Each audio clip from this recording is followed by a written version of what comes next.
እኔም እኮ በግል ልክ እንደ ጠቅላይ ሚኒስትር አብይ አህመድ ከዶክተር ደሳለኝ ጫኔ ጋር በአቋም እንለያለን፣ በአካሄድ በአስተሳሰብ በአመለካከት ልንለያይ እንችላለን።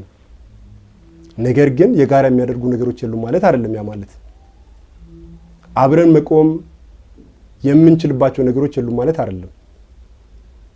የሚያስተሳስሩን የሚያግባቡ ነገሮች የሉም ማለት አይደለም።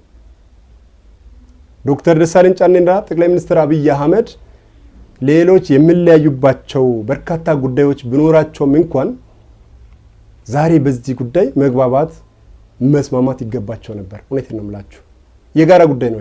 ሰላም የአብይ ጉዳይ ብቻ አይደለም። ሰላም የደሳለኝ ጉዳይ ብቻ አይደለም። ሰላም የታጁራ ጉዳይ ብቻ አይደለም። የሰው ልጅ የተባለ የማንንም ጉዳይ ነው። ሰላም ማንንም ያንሰው ማን በሰላም ዙሪያ ማንንም በጋራ መቆም ይችላል። እንነጋገር፣ እንወያይ፣ እንመካከር ከተባለ የነበሩ ልዩነቶቻችንን